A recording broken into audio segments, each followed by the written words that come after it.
సత్యమే ఎప్పుడూ జయిస్తుంది. కాలం మారినా, మనుషులు మారినా నిజాయితీకి వచ్చే ఫలితం మాత్రం ఎప్పుడూ మారదు.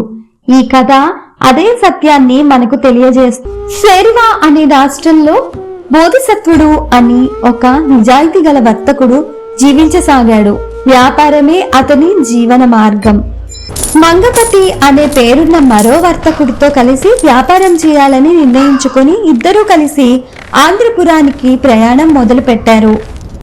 ఇద్దరిది ఒకటే వ్యాపారం కావడంతో పోటీ గొడవలు రాకుండా ఉండాలని ముందే ఒక స్పష్టమైన ఒప్పందం చేసుకున్నారు. నగరంలోని అన్ని వీధులను సమానంగా పంచుకుందాం అని నిర్ణయించారు.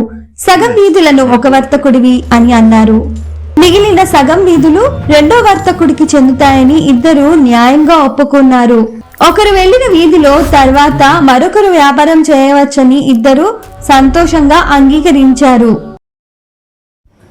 హాయ్ అందరికీ, నేను నందిని. ఈ కథని ఎడిట్ చేసింది నేనే. ప్రతి కథలోని మీనింగ్ని మీకు అర్థమయ్యేలా తెలియజేయడమే నా గోల్.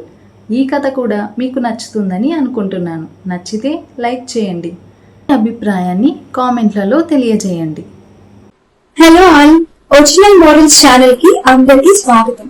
నా పేరు వసంత. ఈ కథకి వాయిస్ ఓవర్ ఇచ్చింది నేనే. ఈ కథ మీ అందరికీ నచ్చుతుందని అనుకుంటున్నాను.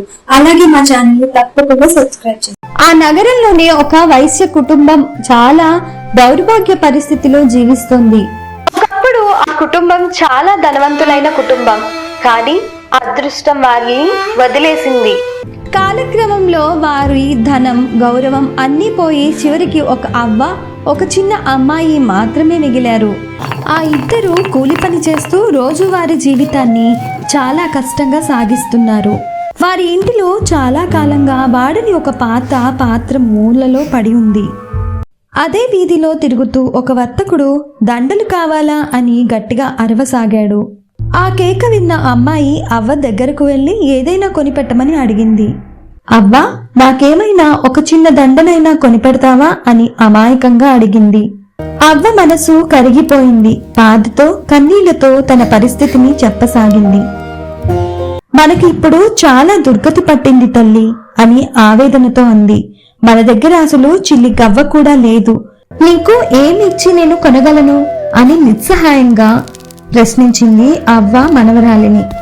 అప్పుడు ఆ అమ్మాయి వెంటనే ఇంట్లో ఉన్న పాత్రను గుర్తు తెచ్చుకుంది. అవ్వ వర్తకుడిని లోపలికి పిలిచి ఆ పాత్రను అతని చేతిలో పెట్టింది. ఇది తీసుకుని ఏదైనా చిన్న వస్తువు ఇచ్చినా చాలు అని వినయంగా బతిమాలింది. ఆ వర్తకుడు పాత్రను అటు ఇటు తిప్పి జాగ్రత్తగా పరిశీలించాడు. అది బంగారంతో చేసిన పాత్ర అని అతనికి వెంటనే అర్థమైంది. వీరికేమీ తెలియదు అని లోపల అనుకుని లోభంతో ఆలోచించాడు. ఈ పాత్ర అస్సలు విలువలేనిది అని అబద్ధం చెప్పాడు మంగపతి వాళ్ళ ఇద్దరితో. ఈ పాత్ర అసలు ఎందుకు పనికిరాదు అని నిర్లక్ష్యంగా మాట్లాడాడు. ఆ పాత్రను నేలకేసి కొట్టి ఏమి ఇవ్వకుండా అక్కడి నుంచి వెళ్లిపోయాడు. బోధిసత్వుడు కూడా అదే వీధిలోకి వచ్చాడు. అవ్వ మొదట అది విని మళ్లీ నిరాశతో కొనొద్దు అనుకుంది. అవ్వ మన దగ్గర కొనడానికి ఏముంది అని ఆలోచనలో పడింది. వెంటనే ముందు వర్తకుడి మాటలు గుర్తు వచ్చి మరింత బాధపడింది. కాని అమ్మాయి ఏమీ ఆలోచించకుండా ఆశతో మంచి మాట చెప్పింది. ముందు వచ్చినవాడు దూకుడువాడు అవ్వ అని చెప్పింది. ఈ మాత్రం మంచివాడిలాగా కనిపిస్తున్నాడు అని ధైర్యం ఇచ్చింది అవ్వకి.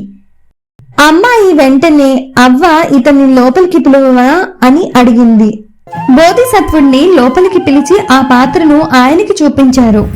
బోధిసత్వుడు వెంటనే ఆ పాత్రను చూసి అది బంగారు పాత్ర అని గుర్తించాడు.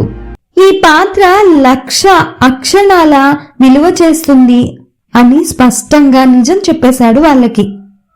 అంత ధనం నా దగ్గర లేదు అని వాళ్లతో నిజాయితీగా ఒప్పుకున్నాడు.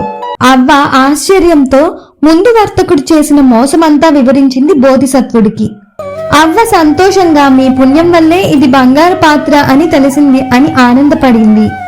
మీరు ఇవ్వగలిగిందే ఇవ్వండి అని అవ్వ నమ్మకంతో ఆ పాత్రను బోధిసత్వుడికి ఇచ్చేసింది. బోధిసత్వుడు తన దగ్గర డబ్బు మరియు వస్తువులన్నిటినీ ఆ కుటుంబానికి ఇచ్చాడు. తనకు అవసరమైన కొద్దిపాటి డబ్బు మాత్రమే అతని వద్ద ఉంచుకున్నాడు. కొంతసేపటికి లోభివర్తకుడు మళ్ళీ అక్కడికి వచ్చాడు. వాళ్లతో ఆ పాత్ర ఇవ్వండి అని దయ చూపుతున్నట్టు నటించాడు. అవ్వ తీవ్ర కోపంతో వెంటనే అతను నిలదీసింది. ఆ పాత్రను ధర్మాత్ముడు వచ్చి కొనుక్కున్నాడు అని చెప్పి తలుపు మూసేసింది. లోభివర్తకుడు మంగపతి తన తప్పును గ్రహించి ఏడుస్తూ విలపించాడు.